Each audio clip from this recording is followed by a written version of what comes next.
Ike, who's been, a veteran around the league, who's been a core special teamer in a lot of different places, even here before.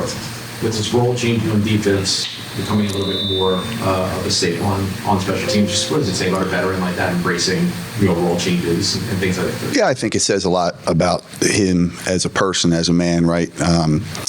We were super excited when we signed him back here, knowing that his role may be on defense, it may be on special teams, it may be a combination of both. And, unfortunately, he got nicked up a little bit, so we missed a couple weeks. And then when he came back, that was, a really good thing for the special teams part of it, as you saw from the game there, the things he's able to do, not only go play gunner and make impactful plays, but the other part of it is, on kickoff coverage or on the pump block return where he's able to hold up their gunners. He does a really good job. And so he's an ultimate pro. He's a great person. So I'm really excited that we have him and he's back playing special teams for us. Are there guys, are there, nobody, named, but just are there examples of guys that you have to kind of get excited, help them get excited about being a veteran and playing special teams and is kind of the example of the opposite? That's a good question. I don't know. In my time here, I don't think that there's ever been someone that I've had to pump up or get excited about playing. I mean, that's just kind of, the expectation of what it is. If, the guys that are playing a lot of snaps on defense may only play on one special team in a certain phase, right? Like Justin Reid's playing all those plays, and now he's on field goal block, or, Jonas Sanker has been playing on kickoff for us. So those guys that are playing a lot of offensive, defensive snaps, they may just have a limited role on special teams there. And then the guys that aren't playing that many offensive and defensive snaps, they need to have a role on special teams, or in all honesty, they really do no good on game day when you bring 48 if he's not contributing to it. So I think guys understand that. I think, Kellen and the front office understands that. Like, we need to bring guys to the game that if they're not having a significant role in offense or defense, they're able to help us win games by playing on special teams. When you get excited, what is kind of the process of identifying what they can do and how you're going to use them? When a new guy, like if they sign someone. Yeah. So my first process is I go to the computer, and nowadays you can go on the PFF Ultimate, right? And I just type their name in, and I see what have they played in the NFL, preseason or regular season, right? And then if it's a guy who hasn't done much, I'll go back to my draft notes. We probably had evaluated him during the draft process, and if not, I'll go look at his college clips and try to evaluate what does he do well, and what areas of need or who's not coming to the game now that the new player is up, and how can we make him be successful? I think I try to do my best with all of our players. I try to put them in positions on special teams to accentuate things that they do well. I very rarely try to put them in a situation where I know they don't do something well and ask them to do that. I don't think that's fair to the player or the team. In the situations where you need to go back to college tape and actually watch clips, how often or how long do you need to watch before you know this guy can do this? Honestly, it usually doesn't take very long when you're talking about coverage. You can either see that a guy can run and has spatial awareness and understands leverage to be able to get the ball carrier on the ground or out of bounds, or he really doesn't. And then that's where it becomes a little bit of an issue, and it becomes a challenge because it takes time to teach that. And when guys come in and they haven't been a part of the OTAs or the training camp where you do all those specific drills that you're trying to teach that are going to be applicable for the season, it becomes more challenging. Do you use PFF Ultimate for other aspects of your job, or is it just how do you kind of get involved with that? What made you embrace that?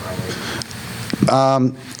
I've started using it for the draft process. It just makes it so much easier when you're trying to evaluate the college players, and now it's become sophisticated enough for NFL players as well that, like, I may go in there and I may go want to look at a couple certain things. Like, it makes it easy. For example, you can do it by coach, by player. Like, I can go in there and I can find all the trick plays that coordinator X, Y, or Z has run, and maybe that was 10 years ago, so that when we go through the gadgets and things like that we want to make sure that we're prepared for, it makes that part of it easier. So I do use it in a bunch of different areas. Probably no easy answer to this, but how do you replace that plus player like Richmond thing after training sheet?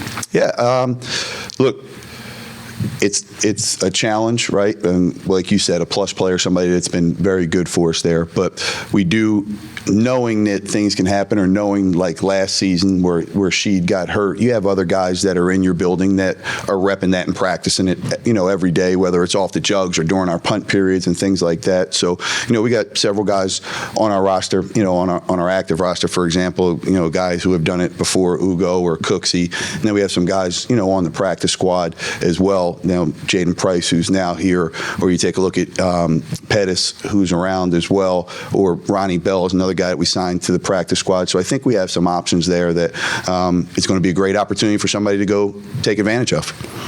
What went into putting the sheet back on kickoff this past week?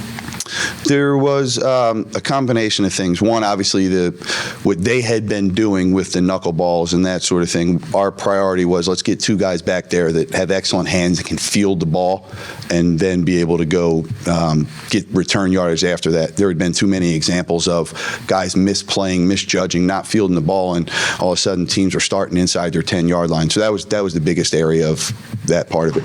Were you surprised to see them kicking the ball into the end zone as much as they did? It's because they came in with pretty good numbers from coverage perspective. Yeah, they did. Was I surprised? Honestly, no. I kind of, early in the week, I'd said to Kellen, I think after the first time they see that Sheed and Taysom are back there, I think they're going to say that, we'd rather just kick the ball in the end zone. That was my personal opinion of what I thought they'd do. Justin said that he got past the kick on the one that he almost blocked. What did you see on that play? He did. Look, here's what I think happened. I don't know for sure. I think Justin's been a guy throughout his career in that game that has such great get-off on there. And in his past, I think he's looked at the operation. So, like, sometimes, when you see the holders this or they tap the ground, he's done that in the past. And I think they thought he was doing that.